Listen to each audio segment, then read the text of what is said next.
Be the creator, not the consumer. This is Angus. In this video, I will show you how to find suppliers to get products for sale from China.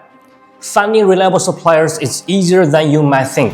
You don't always have to travel all the way to China. You just need to know where to look.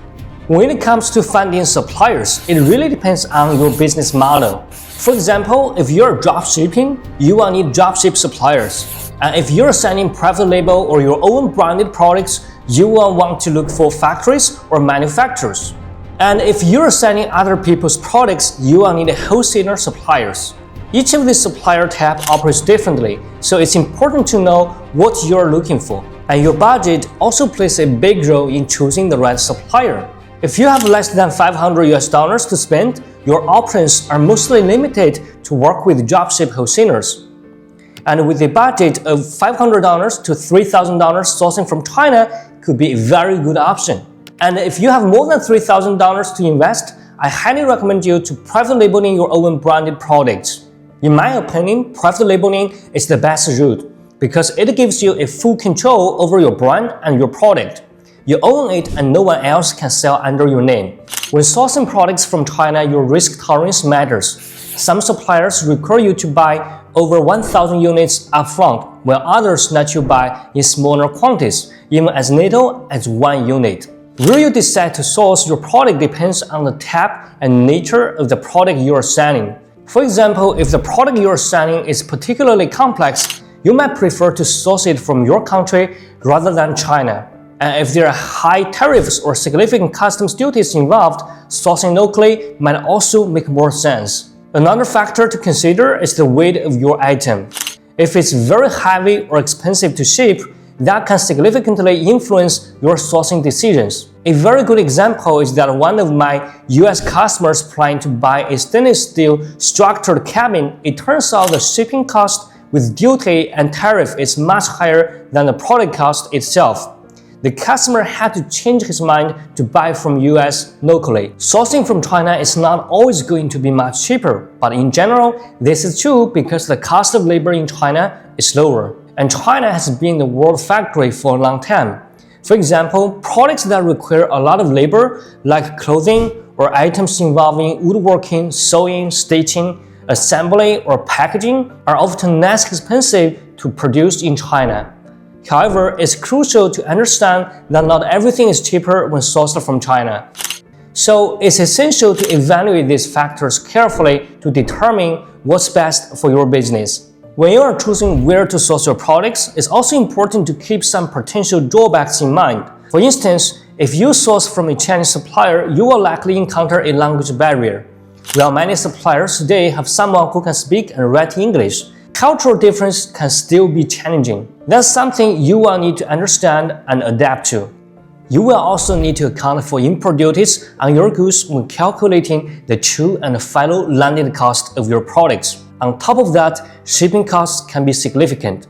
For example, for large orders, it's normally shipped by sea, which means you have to hire a freight forwarder and a customs broker to clear the goods through customs. The good thing is that in recent years, delivery duty paid term has been very popular and well practiced, especially to the US and European market. A lot of suppliers are able to offer such terms to give you a seamless service, and it's also super easy to get a freight forwarder to offer you DDP terms by air or by sea. That seems to be a lot easier. But when deciding where to source your products, it all comes down to the final landed cost. You need to run the numbers carefully. Don't overlook the hidden costs of inspection service, cultural and language barriers, as well as the expense of longer lead times. Don't worry, I will walk you through and show you exactly how to do this. Now, let's talk about where to find vendors to source products from China. One of the best resources is a website called Alibaba. Alibaba is essentially a massive directory of Chinese suppliers that you can search around at Alibaba.com. Here, let me give you a quick tutorial on how to use Alibaba. Alibaba is an online search engine for Chinese vendors. It's probably the easiest way to find Chinese suppliers online. And here is what Alibaba looks like.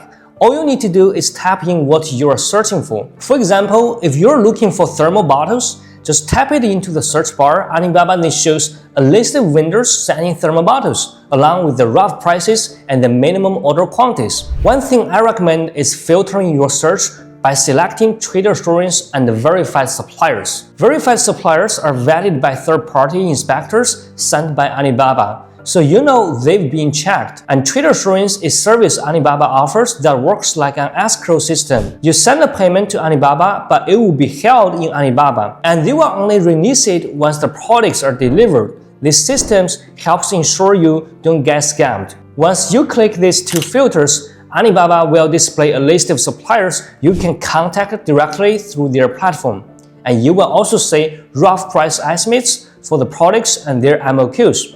That's just a quick overview of how to use Alibaba, but it's a great tool for sourcing products from China. I have another video all about Alibaba and how to use it. You can go check it for more details. Just keep in mind that when you're importing from China, you will have to pay customs duties or tariffs. To calculate the customs duties, if you're from the US, go to hts.usitc.gov. The harmonized tariff schedule of the United States sets out the tariff rates and statistical categories for all merchandise imported to the United States. This tool can help you determine the customs duties for your specific products. The HTS is based on the International Harmonized System. Simply by describing your product, you can find the corresponding HTS code, or you can also ask your Chinese supplier to provide this code. Once you got the customs duty rate, the duty cost is easy to calculate. For instance, the US customs duty equals to the product FOB value multiply the duty rate. However, you don't have to pay any duties if you're only importing small amount less than the duty-free amount to the US. The duty-free amount, which is also called the de minimis value. It is the threshold below which shipments are exempt from customs duties. When you're importing goods into the United States, understanding the de minimis value is crucial. As of 2016, the US increased its de minimis value threshold to $800 per person per day. This means that individual shipments valued at $800 or less than enter the country without incurring customs duties or taxes. In September 2024, the US government announced new regulations requiring additional data for de minimis shipments and excluding products subject to specific tariffs. These changes aim to address the significant increase in no-value shipments, particularly from e-commerce platforms. Using Alibaba and understanding import duties are key steps in the process of sourcing products from China. Once you figure out the import duty, you are very close to calculate the landed cost of your goods. Landed cost refers to the total cost of a product once it has arrived at your final destination. It includes not only the purchase price of the product, but also all additional costs associated with bringing the product to your warehouse or store. Calculating the landed cost is crucial for understanding the true cost of goods and setting profitable pricing. Here's what typically goes into a landed cost calculation. Number 1, product cost, the price you pay the supplier for the product. And number 2, shipping costs, includes freight charges for transporting the goods by air, by sea, or by land. And number 3, customs duties and taxes imposed by the government of your country. And number 4, insurance, coverage for your goods during transit to protect against damage or loss. And number 5, other fees. This can include broker fees, inspection costs, or any other additional charges. The fellow landed cost equals to the sum of those costs. But as mentioned earlier, this can be much simpler. The DDP cost normally includes the shipping costs, customs duties, and insurance. So under DDP term, the landed cost can be simply by the sum of products, DDP costs, and other fees involved.